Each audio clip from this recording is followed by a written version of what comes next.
Welcome back to the Britball YouTube channel, everyone, and welcome back to part 9 of our NFL draft pick series. Today we're doing Tennessee Titans, and there's some interesting picks here, to say the least.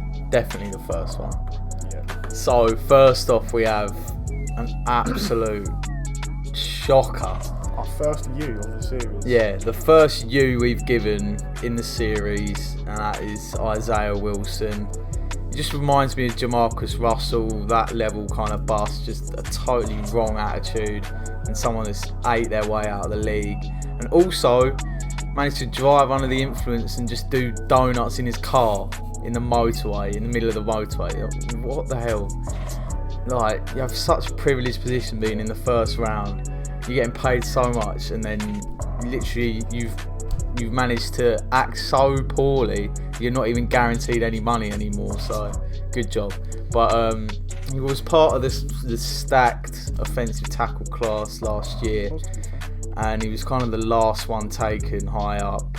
And since then he's played 4 snaps, and now he's waived and out of the league and probably never going to play again. So well done, Tennessee. Yeah, I mean, he wasn't even traded for a 7th round pick. He was an excuse for the Titans and the Dolphins to trade 7th round picks from this year and next year. So there's no question he's got an attitude problem. He was released. This is when he went to the Dolphins. He was released for being too late to team physicals, and he didn't show up to voluntary sessions that he said he would go to after Brian Flores tried to help him. He just wasn't committed. He's now a free agent. He had a personal issues at Titans for violating team rules, driving under the influence and breaking COVID rules, as well as injury concerns, which prevented him from playing at the start of the season. When he did come back, he was out of shape. Yeah, like I said, he's played 4 snaps, and it's probably the only 4 snaps he's going to play in the league. His attitude's cost him, and I hope he realises what he's done. Yep. Jeffrey SIMMONS, drafted out of Mississippi State. He started 22 of the 24 games available to him, in which he has got a forced fumble, 3 fumble returns and 5 sacks and 81 combined tackles. He was the highest grading second-year defender in 2020 with a rating of 83.9. He did have delayed first season after an ACL injury, but he started off in the playoffs in 2019 after a big year. He did slow down as the second season this season progressed, because he struggled after teams found out how good he was after the media and teams did a lot of studying into him, and then after that he got double teamed. So he did struggle after that, but you can't fault he's still been very effective. This third year will be huge if the Titans don't decide to extend his 5th-year option, but as it stands, I think they will. Yeah, one of the only good players in that pass rush, especially last year when Jadeveon Clowney wasn't playing. He was literally the only good player, and this year will be him and Bud Dupree hopefully delivering the business. Someone that they can build around for sure. Yep. So do you want to take this one? I'll take this one. No, you can take this one. Okay. Next we have RASHAAN Evans, who has been pretty underwhelming, especially when you look at the linebackers around him, especially Darius Leonard, who went in the 2nd round. He's a stud, and if the Titans had that, it'd be such a different defense. But yeah, so he has tackled well, but really bad linebackers can always tackle well. It's like Blake Martinez, he tackled well. You want linebackers to be a bit more special than that, and he hasn't really delivered that at all.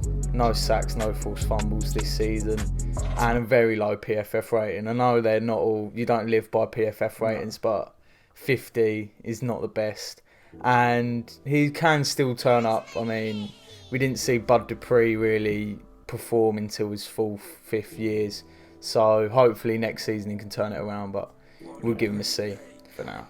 Yeah, I mean, his rookie season was very tough, there's no question about that. In 2019 he did have a bright spark moment where something clicked in him and he started producing a little bit more, but in 2020 he regressed massively, along with a fair share of that Titans defense, but he regressed massively in 2020. He led the team with 8 penalties. He played very, very poorly. It is very possible the Titans will decline his 5th-year option, and I wouldn't be surprised. But the only thing I can think of is that there's a bit of a blessing that Bud Dupree is coming to the Titans, because he could probably share his story with RASHAAN Evans about how he kicked off in the 4th and 5th season after a very, very difficult start, and he's now in his 4th and going to be his 5th season as well. So I think it's a blessing in disguise that he can learn something from Bud Dupree, but that's no guarantee that he'll turn it around, and he needs to quickly. Yeah, 8 penalties on the linebackers. Yeah, that is awful. Right, you take Corey Davis. Corey Davis, a B, drafted out of West Michigan. He's just signed for the Jets on a free agency. He's got 48 starts in 56 games for the Titans, in which he racked up just over 2,800 yards for 11 touchdowns and 61.2% catching rate percentage, which isn't too bad. When the Titans told him they were going to decline to extend him on his rookie deal, he came off with his best season so far, with a 70.7 catching percentage and 5 TDs. It's really weird because his career so far has been sandwiched in between very poor and very good seasons. So his first and third seasons were very poor, and second and fourth seasons were his best so far to date. You would, however, especially for a top 5 pick, you expect a lot more consistency. You don't expect one good season followed by a bad season. You expect it season in, season out. But as a player, you can't deny he's very quick, he's very dynamic. He's actually got a very surprisingly good ability to act as a blocker as well for a wide receiver. He did obviously look a lot worse compared to when AJ Brown was brought in, especially as a second rounder in 2019. So he kind of took over as number 1. That kind of put the limelight on Davis more. He does need to move on for his career's sake and become a wide receiver number 1. And at the Jets, it's probably not that hard, but you've got to start somewhere. Yeah, and he's a good player, but we have marked the grade down a bit because they've letting him go now just when he's really starting to break out. He's now a free agent, so we think that's handled pretty poorly. But 1,000 receiving yards pretty much in 10 games is pretty decent. Not gonna lie. So next we have Adoree Jackson, a bit of a disappointment, especially when Marlon Humphreys was only 2 picks away. That would have been so different. But this year he has been injured a lot, pretty much the whole season. So it's hard to judge him on this season. And overall, the secondary really hasn't been that good. That's why I had to pay Malcolm Butler so much money. And now he's cut. So it's a D in our book. Yeah, he was. I think he's now on the verge of joining the Titans, but drafted out of USC. Not the Titans, sorry, the Giants. I do apologise. But drafted out of USC, he started 41 of 46 games. In his first 2 seasons as a Titan, he definitely had issues in coverage and positioning. He did show glimpses of being a starting corner, but that's just glimpses. Like, you expect better from a first-round pick. Struggled to stay healthy. He's missed 19 games since he's been in the league. It's very difficult to judge him when he hasn't been that consistent. He hasn't been playing week in, week out. But I don't know. He does need to move on because the Titans weren't going to get anything else out of him. But a D is probably fair considering what he's done. Jack Conklin. A-. He has been incredible for this Titans O-line. His ability for the pass coverage, for pass defense and opening gaps for the runners.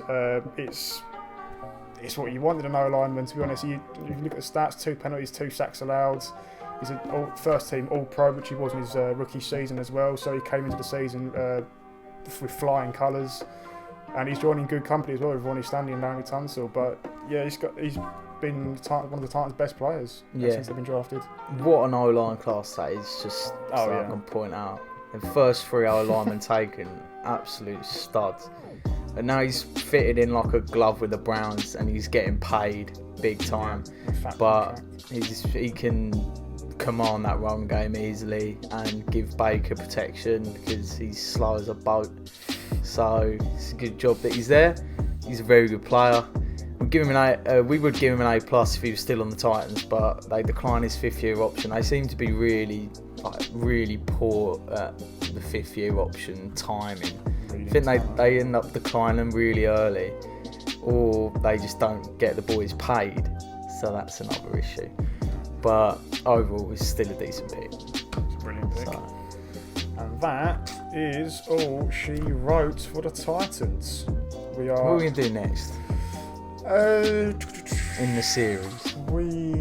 Let's do Saxonville, shall we? Saxonville. Yeah. Because there's a very up and down division, that one, with the Texans and Saxonville being poor and the Colts and Titans doing very well. Yeah. So we'll sandwich it. But yeah, I think Saxonville's next. But in terms of the Titans, it's been a weird. They've had very good picks in Conklin and Simmons, but Corey Davis is a mare. Isaiah Wilson is one of the biggest busts the NFL's ever seen. RASHAAN Evans is he just not good enough, to be honest, is he? So yeah. But yeah, hopefully you haven't touched any nerves with Titans fans. Yeah, hopefully not. I think we've been quite fair. Yeah. It hasn't been the highest graded team, but I think it's been quite fair, to be fair. And I think no one can dispute how. Is there anything less than a U? I don't think there is there? No, there's nothing less than a U. No. Well, in the UK, you can't get worse than a U in your exams. I don't know about the US. No, sure you can't get like a Z. No, or a Z. Isaiah Wilson is tired. Yeah, the lowest of the low. You've taken the medal of having the worst draft pick probably in NFL history. Yeah. And no one wants that, but you've got it. So. That's their fault too, because if you can't judge character, it's your fault. So yeah, anyway, we'll wrap this up. Yep. Support appreciated as always. Catch you guys next time.